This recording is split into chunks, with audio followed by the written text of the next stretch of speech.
Hello दोस्तों, पिछले video में हमने देखा था प्लानिंग कमीशन के बारे में। आज की इस वीडियो में हम देखेंगे नेशनल डेवलपमेंट काउंसिल।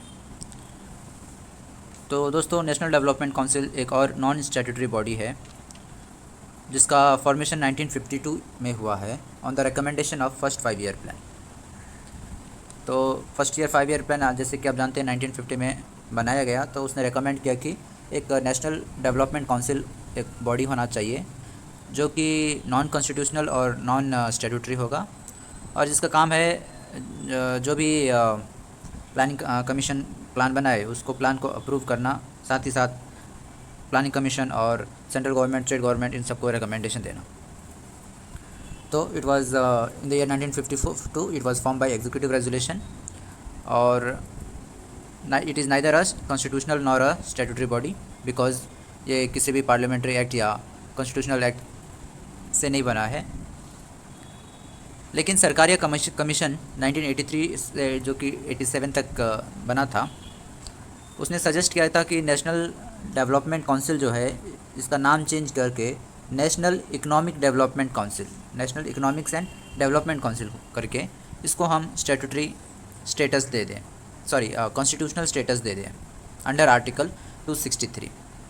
लेकिन अभी तक इसको इम्प्लीमेंट नहीं किया गया, और अभी भी ये ना तो कॉन्स्टिट्यूशनल बॉडी है और ना ही स्टैट्यूटरी बॉडी है। इसकी जो लास्ट मीटिंग हुई थी वो 57th मीटिंग थी, जो कि हुआ था 27 दिसंबर 2012, जिसमें उन्होंने 12th year plan 5 year plan को अप्रूवल दिया था। तो आगे देखते हैं composition of national development council क्या है। तो सबसे पहले इसमें चेयरमैन होता है जो कि प्राइम मिनिस्टर बाय डिफ़ॉल्ट होगा, और उसके बाद इसके अदर मेंबर्स होंगे सारे कैबिनेट मिनिस्टर्स। अभी ये 1967 ईयर से सारे यूनियन कैबिनेट मिनिस्टर हैं जो by default national development council के मेंबर्स होंगे। 1967 से पहले क्या होता था कि कुछ इम्पोर्टेंट मिनिस्टर्स ही इसके मेंबर्स होते थे, जैसे कि फाइनेंस मिनिस्टर, जैसे कि डिफेंस मिनिस्टर, जैसे कि एक्सटर्नल अफेयर मिनिस्टर्स एक्सेट्रा। तो ऐसे कुछ खास कैबिनेट मिनिस्टर ही इसके मेंबर थे 67 से पहले। लेकिन 67 के बाद सारे यूनियन कैबिनेट मिनिस्टर इसके मेंबर्स हैं बाय डिफ़ॉल्ट। उसके बाद चीफ मिनिस्टर्स ऑफ स्टेट्स, साथ ही chief ministers and administrators of union territories. तो जो भी यूनियन टेरिटरीज़ हैं जिनके पास लेजिस्लेटिव असेंबली है, उनके पास चीफ मिनिस्टर होगा। तो ये chief minister national development council में रिप्रेजेंटेशन देंगे। जिन यूनियन टेरिटरी में लेजिस्लेटिव असेंबली नहीं है उसमें एडमिनिस्ट्रेटर है वो यूनियन टेरिटरी को रेकमेंड करेगा, जैसे कि अंडमान निकोबार हो गया, दमन एंड दीव हो गया, एक्सेट्रा। और पांचवा है मेंबर ऑफ प्लानिंग कमीशन, जो कि अभी नीति आयोग में बदल गया है। तो 5 ऐसे मेंबर्स हैं जो कि हमारे नेशनल डेवलपमेंट काउंसिल्स के कंपोजिशन को डिफाइन करता है। तो भाई यहाँ पे देखते हैं कि प्लानिंग कमीशन में कोई भी स्टेट या यूनियन टेरिटरी का रिप्रेजेंटेशन नहीं था, लेकिन नेशनल डेवलपमेंट काउंसिल में ये नहीं है। यहाँ पे स्टेट्स को भी बहुत अच्छी तरह से रिप्रेजेंटेशन मिला है। इसके बाद जो सेक्रेटरी ऑफ एनडीसी कौन होगा, तो secretary of finance commission, PC मतलब फाइनेंस कमीशन, प्रियंका चोपड़ा मत समझ लेना, ठीक है। तो जो भी प्लानिंग कमीशन या अभी नीति आयोग है, इनके जो भी सेक्रेटरी होंगे वो by default national development council के भी सेक्रेटरी होंगे। तो ये थे कंपोजिशंस। आगे देखते हैं ऑब्जेक्टिव्स ऑफ एनडीसी क्या है। तो सबसे मेन इंपॉर्टेंट जो ऑब्जेक्टिव है वो है state cooperation in the implementation of national plan. अब प्लानिंग कमीशन ने नेशनल प्लान बना दिया, 5 ईयर प्लान, अब इसको इम्प्लीमेंट करना है, लेकिन इसकी इफेक्टिव इम्प्लीमेंटेशन तब होगी जब स्टेट का कोऑपरेशन होगा। अगर स्टेट इसमें एक्टिवली नेशनल 5 ईयर प्लान को एक्टिवली पार्टिसिपेट नहीं करेगा तो इसका इम्प्लीमेंटेशन ग्राउंड लेवल पे मुश्किल है। इसीलिए नेशनल डेवलपमेंट काउंसिल बनाया गया कि हम स्टेट को भी साथ लेके कोऑपरेशन के साथ इसको इम्प्लीमेंट करें। दूसरी है objective strengthen and mobilise the efforts and resources. तो as per national planning commission जो भी रिसोर्सेज को असेस किया गया है उसको हम कैसे स्ट्रेंथन कर सकते हैं और कैसे मोबिलाइज कर सकते हैं इफ़ेक्टिवली, इसकी रिकमेंडेशन हमारे एनडीसी से मिल सकता है। Thirdly, promote common economic policies. तो जो इकोनॉमिक पॉलिसीज़ है हमारे कंट्री की, वो हमारे स्टेट इकोनॉमिक पॉलिसीज़ के साथ मैच होनी चाहिए, या वाइस वर्सा, स्टेट की जो भी इकोनॉमिक पॉलिसी है वो नेशनल इकोनॉमिक पॉलिसी के साथ मैच होना चाहिए। तो ये तभी होगा जब स्टेट अपने रिप्रेजेंटेशन एनडीसी में दें और यूनियन के साथ कोऑपरेट करें, तभी जाके एक यूनिफॉर्म इकोनॉमिक पॉलिसी डिज़ाइन किया जा सकता है। और चौथा ऑब्जेक्टिव है बैलेंस एंड रैपिड डेवलपमेंट। मतलब डेवलपमेंट तो लाना है लेकिन डिस्क्रिमिनेटिव तरह से नहीं लाना है, एक बैलेंस अप्रोच लाना है जिससे कि जो भी रिसोर्सेज है वो हम फ्यूचर जनरेशन के लिए भी बचा के रखें, ना कि हम पूरा यूज़ करके उसको ख़त्म कर दें। तो ये ऑब्जेक्टिव्स है हमारे नेशनल डेवलपमेंट काउंसिल्स के। आइए देखते हैं इसके फंक्शंस क्या हैं। तो 5 इंपॉर्टेंट फंक्शंस हैं। It give guideline for national plan. तो नेशनल प्लान का जो काम है 5 ईयर प्लान बनाने का, उसको गाइडलाइन प्रोवाइड करता है national development council. Secondly, consider the national plan prepared by planning commission और नीति आयोग। तो जो भी प्लान नेशनल प्लान जो प्लानिंग कमीशन बनाया है या नीति आयोग ने बनाया है, उसको फाइनली कंसिडर करना नेशनल डेवलपमेंट काउंसिल के हाथ में है। आगे हम फ्लो देखेंगे किस तरह से प्लान बनने के बाद सबसे पहले वो जाता है हमारे यूनियन मिनिस्टर्स के पास, और वहाँ से वो नेशनल डेवलपमेंट काउंसिल के पास जाता है, और उसके बाद वो पार्लियामेंट, उसके नेशनल डेवलपमेंट काउंसिल के अप्रूवल मिलने के बाद ही वो पार्लियामेंट तक पहुँचेगा। तो 5 ईयर प्लान को कंसिडरेशन करने का जॉब नेशनल डेवलपमेंट काउंसिल को दिया गया है।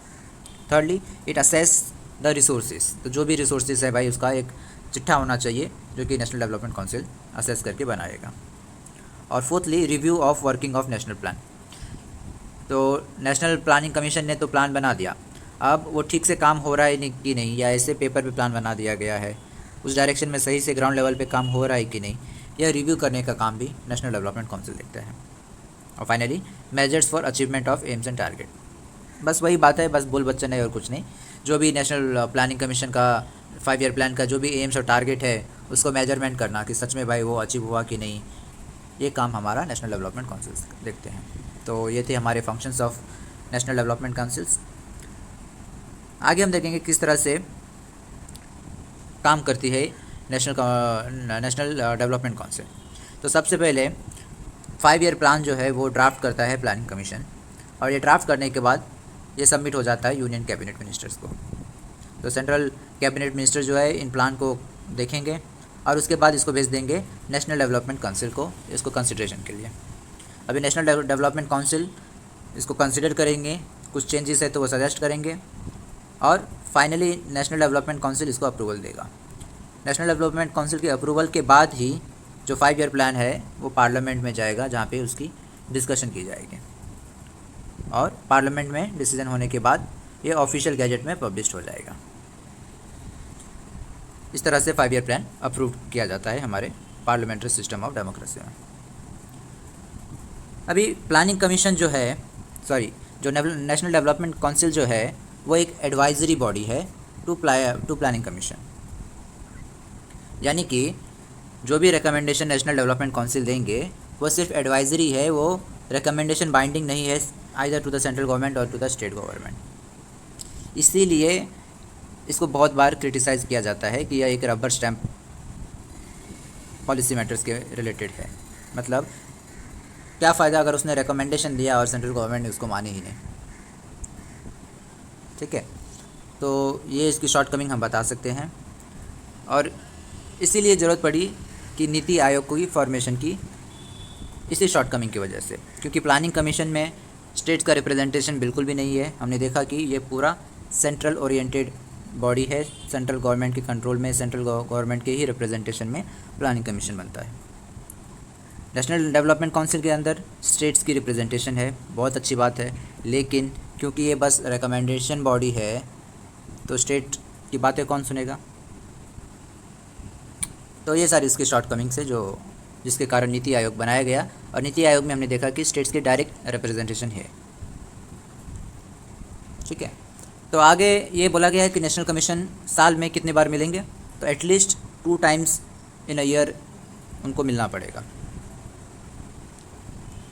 और lastly, super cabinet versus rubber stamp. तो जैसे कि मैंने बोला कि नेशनल डेवलपमेंट काउंसिल को बहुत बार रबर स्टैम्प बोल दिया जाता है, या कोई इसको सुपर कैबिनेट बोल दिया जाता है। तो क्या है ये, सुपर कैबिनेट है या रबर स्टैम्प है?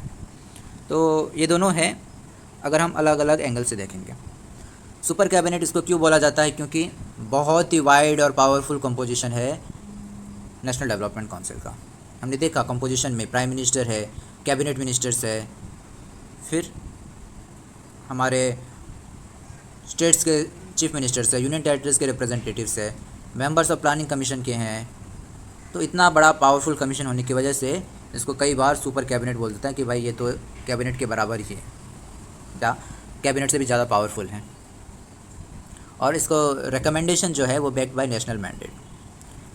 ये इसलिए बोला जाता है क्योंकि सारे स्टेट्स के रिप्रेजेंटेशन हैं। अगर सारे स्टेट्स ने मिलकर कुछ रिकमेंडेशन को सपोर्ट किया है, यानी पूरा देश उस रिकमेंडेशन को चाहता है, तो ऐसे कंडीशन में सेंट्रल गवर्नमेंट अगर उस रिकमेंडेशन को मानने से इनकार करती है तो सेंट्रल गवर्नमेंट की बहुत क्रिटिसिज्म होगी।